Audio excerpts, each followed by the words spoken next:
Vous avez des situations précises au niveau des écoles parce que vous avez vraiment travaillé sur le sujet. Si on peut avoir des situations précises, des cas précis, voilà, ce serait intéressant à nous raconter.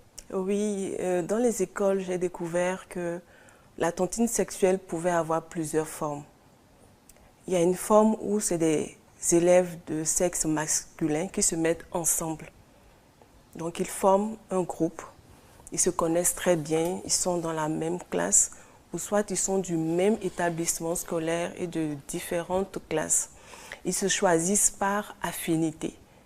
Et donc ils s'entendent sur un montant qu'il faut cotiser.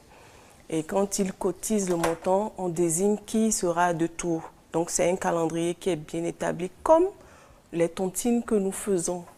C'est le même procédé. Et donc quand c'est le tour de Jacques, on lui remet les sous et il va solliciter les services soit d'une camarade de classe qu'il connaît, soit les services d'une travailleuse de sexe avec les sous qu'on lui a remis.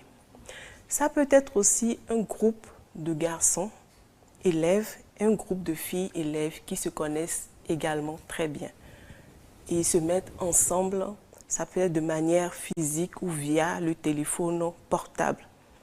Et donc, la fille qui est de Tours, ce mois-ci, elle doit satisfaire tous les garçons qui sont dans le groupe, ainsi de suite. Pendant un mois?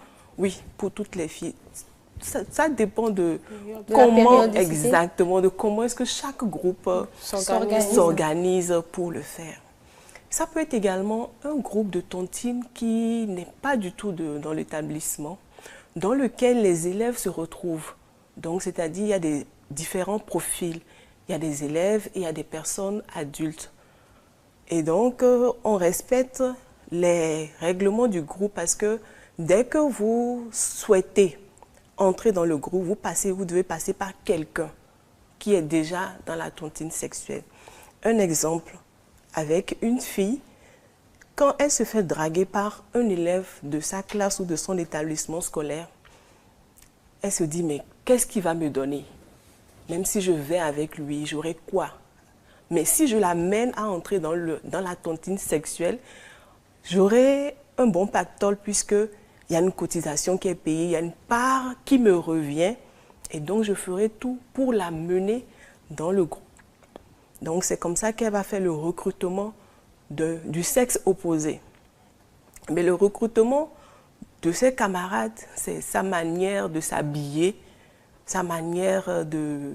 Quand ils ont les TD ou bien quand ils ont des corvées en dehors des jours de classe, sa manière de s'habiller, son téléphone. Donc, ça va titiller ses camarades de filles qui vont lui demander « Mais comment tu fais pour t'acheter tout ça ?» Elle va leur dire « Vous êtes vraiment intéressé. Si vous le voulez, suivez-moi. » Et c'est comme ça qu'elles font le recrutement pour intégrer les filles dans le groupe. Et dans le groupe, quand vous donnez votre consentement, le manager du groupe vous envoie un règlement. D'accord. Mais c'est régi en plus. C'est-à-dire, il faut le consentement. On ne force personne à entrer dans la tontine sexuelle.